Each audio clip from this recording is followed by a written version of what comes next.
नमस्कार, मैं हूं शिवनाथ झा, आर्यावर्त इंडियनेशन.com के यूट्यूब चैनल अखबार वाला से। मैं अभी सफदरजंग टॉम्ब के सामने खड़ा हूं। मेरे पीछे सफदरजंग टॉम्ब।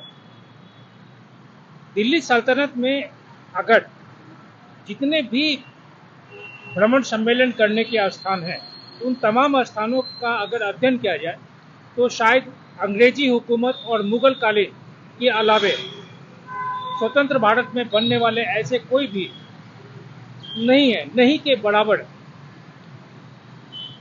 जब पिछले दिनों यह G20 का सम्मेलन हुआ, उस समय भारत सरकार से लेके जो भारतीय पुरातत्व विभाग है, जिनके अंदर दिल्ली सल्तनत के बहुत सारे ये पुरातत्व है, सभी लोगों ने यह कहा कि दिल्ली सल्तनत के पुरातत्व, खास करके मैं अभी सफदरजंग टॉम्ब के बारे में जिक्र करूंगा, इसकी बहुत बेहतरीन तरीके से मरम्मत या इसका जो स्वरूप है वो बदलेगा। लेकिन जिन्होंने भी कहा, खास करके भारतीय पुरातत्व विभाग या भारत सरकार के जो मंत्रालय इसके अधीन है, झूठ बोल रहे हैं। इस टॉम्ब के अंदर जाने के बाद सफदरजंग टॉम्ब का जहां मुख्य भवन है, उस भवन के नीचे के तल्ले में चतुर्दिक चारों तरफ ईंट से ईंट अलग हो रहे हैं।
यह कह दिया कि हम इसे मरम्मत करेंगे और तमाम चीज़ों को झाड़ के नीचे कर दिया। यह दृश्य आज का नहीं है, यह दृश्य पिछले कई वर्षों से, मैं कहूँगा कि 5-6 साल पहले भी यह दृश्य ऐसा ही था। मैं जब इंडियन एक्सप्रेस अखबार में रिपोर्टर था, 90s की बात कर रहा हूँ, उस समय भी सफदरजंग का जो टॉम्ब है, इसका अंदर के जो दृश्य है वो वैसे ही थे। हाँ, यहाँ जो मैदान है, मैदान की देखभाल है, उसकी बहुत बेहतरीन तरीके से देखभाल जरूर है। और यही कारण है कि दिल्ली में जितने भी पुरातत्व हैं, जितने भी हिस्टोरिकल मॉन्यूमेंट्स हैं, 200 से अधिक, वो तमाम मॉन्यूमेंट्स आज लवर्स पॉइंट बने हुए हैं।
269 साल पुराना यह टॉम्ब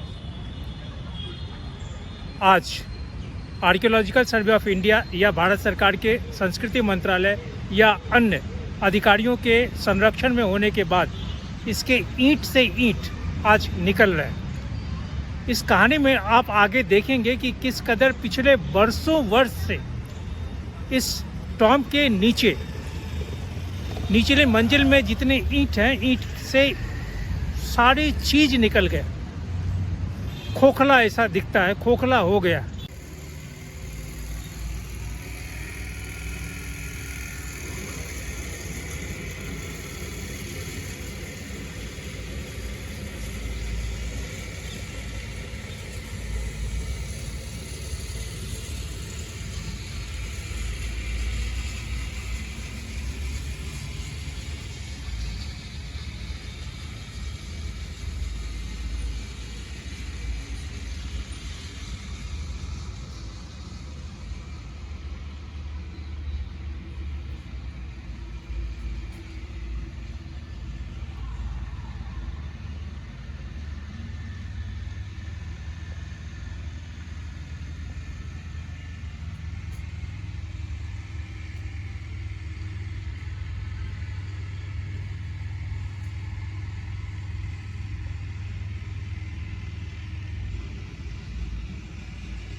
सफदरजंग वजीर थे मुगल सल्तनत में।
G20 मीटिंग से पहले भारतीय पुरातत्व सर्वेक्षण आर्कियोलॉजिकल सर्वे ऑफ इंडिया ने यह कहा था कि राजधानी में मुगलों की आखिरी निशानी जो सफदरजंग टॉम्ब है, इसका कायाकल्प किया जाएगा। अगर अंदर जाकर कोई भी जाकर देखें तो आज भी उसके ऊपर में बांस के बल्ले बंधे हुए हैं। चतुर्दिक तमाम दीवारों को झाड़कर ईंट से ईंट अलग किया हुआ है। अभी इस तस्वीर में आप देखेंगे, इस कहानी में संपूर्ण चीज आप देखेंगे कि यहाँ की स्थिति कैसी है। ये तकरीबन 250 से भी अधिक साल पुराना है।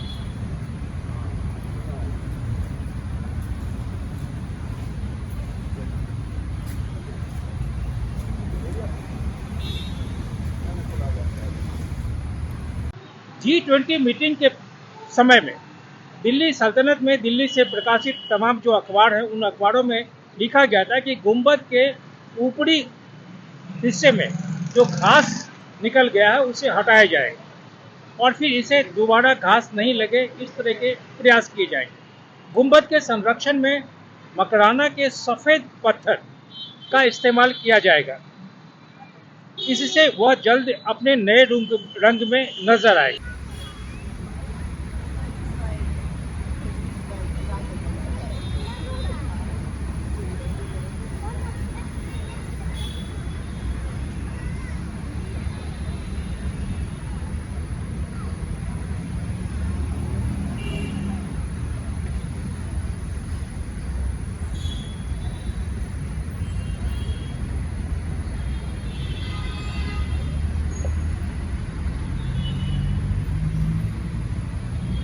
भारतीय पुरातत्व सर्वेक्षण दिल्ली में जितने भी पुरातत्व है या जितने भी ऐतिहासिक स्थल हैं उनका देख रेख करता है।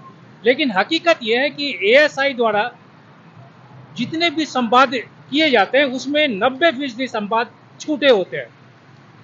एएसआई किसी भी, मैं यह नहीं कहूँगा कि उसकी देख रेख नहीं कर रही, लेकिन देख रेख करने की का जो डिग्री है, इन ये जो ऐतिहासिक स्थल हैं, इस ऐतिहासिक स्थल का जो दृश्य होना चाहिए वो नहीं है।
सफदरजंग के मकबरे का निर्माण 1753-1754 में नवाब शुजा-उद-दौला ने अपने पिता मिर्जा मुकीम अबुल मंसूर खान की स्मृति में कराया था। इसमें सफदरजंग और उनकी बेगम की कब्र बनी हुई है। यह 2 मंजिला मकान इमारत है। इसमें 3 महल है। पहला जंगल महल, पैलेस ऑफ वुड्स, दूसरा मोती महल, पर्ल्स पैलेस और तीसरा बादशाह पसंद, किंग्स फेवरेट।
इतिहासकारों का मानना है कि आज भी मुगल वास्तुकला का उत्कृष्ट नमूना है सफदरजंग का यह मकबरा।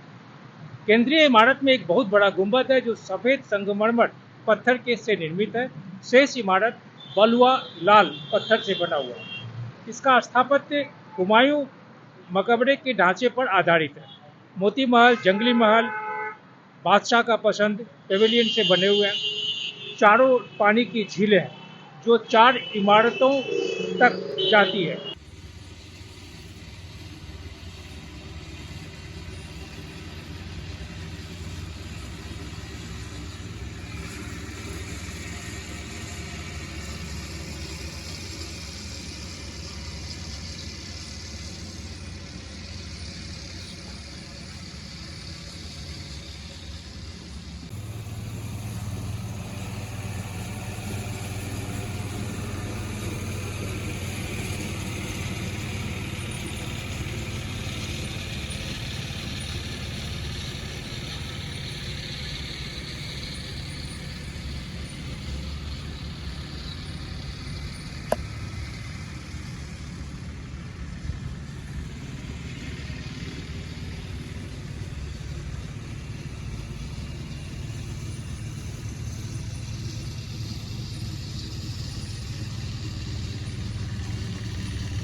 सफदरजंग मकबरे के जो निचला हिस्सा है, इस निचले हिस्से को आप देख लीजिए। ये जो ईंट है, ये ईंट को मैं बहुत आसानी से इसे हटा सकता हूँ यहाँ से। ये दृश्य सिर्फ यहीं का नहीं है, ये दृश्य लगभग सभी स्थानों का है जहाँ हम इसे देख सकते हैं।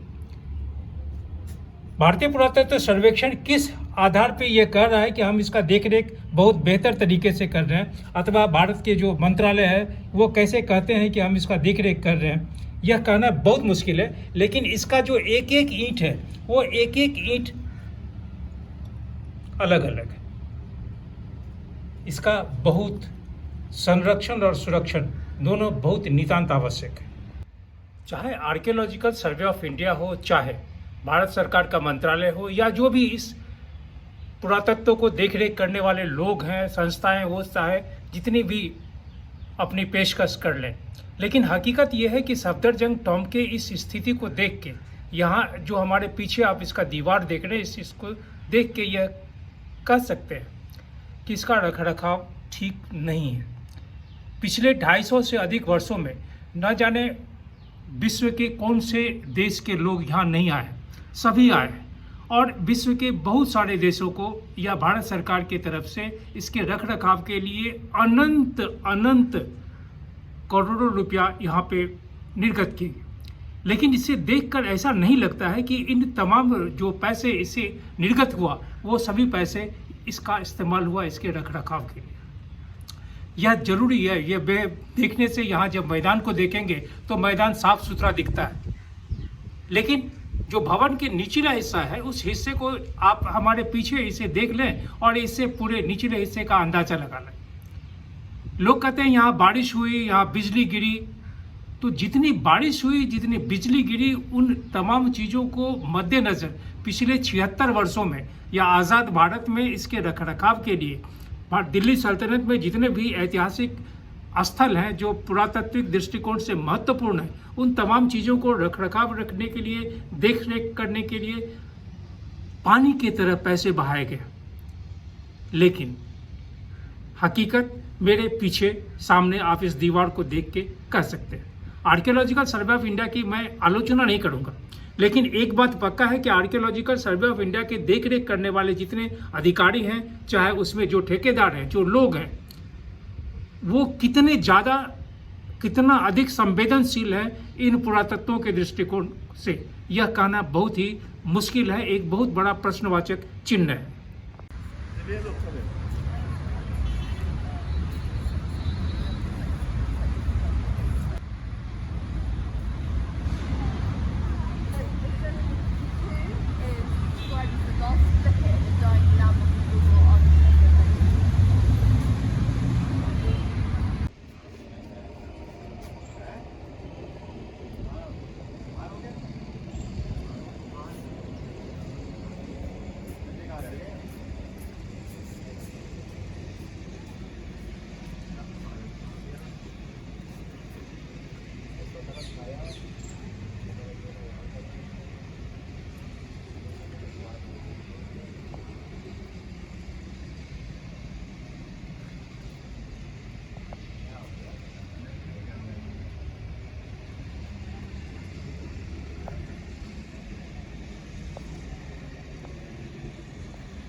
दिल्ली सल्तनत में जितने भी हिस्टोरिकल मॉन्यूमेंट्स हैं उसके लिए हमें अंदर से बहुत अधिक सेंटिमेंटल और इमोशनल होना पड़ेगा।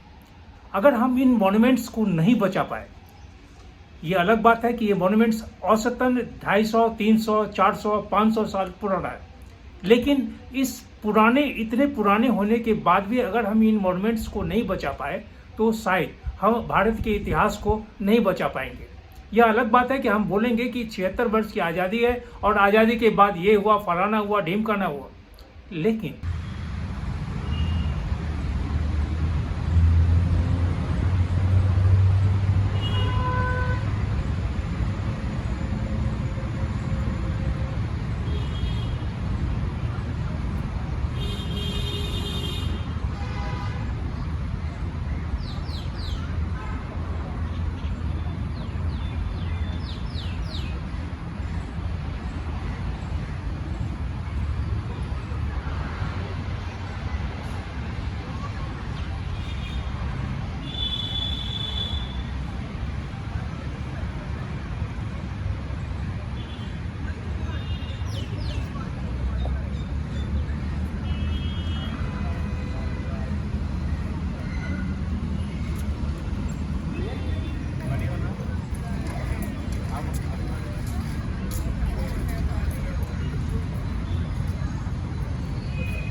मैं अभी खड़ा हूँ सफदरजंग टॉम्ब के ठीक नीचे, और हमारे पीछे जो आप ये देख रहे हैं यहाँ, इसमें बहुत पानी होता है। ये चारों तरफ इस तरह के बने हुए हैं फव्वारे और पानी रखने का, पानी एकत्रित करने का स्थान। मैं सिर्फ इसे एक दृष्टांत के तौर पर यही कहूँगा कि दिल्ली सल्तनत में जितने भी मॉन्यूमेंट्स हैं उस मॉन्यूमेंट्स को बचाने के लिए, उसके लिए जो अधिकारी हैं, चाहे जो विभाग है, जो मंत्रालय है, मंत्री हैं, शंत्री हैं, उन तमाम लोगों को इस जो पानी यहाँ सूख गया है उस तरह से हृदयहीन नहीं होना होगा। हम इन मॉन्यूमेंट्स को बचाने के लिए हमें इसमें पानी रखना पड़ेगा। पानी रखने का अर्थ यह है कि हमें अपनी आँख में पानी रखना होगा। हमें इन मॉन्यूमेंट्स के लिए, इन ऐतिहासिक जो पुरातत्व है उसके लिए अंतः मन से जीवित रहना होगा।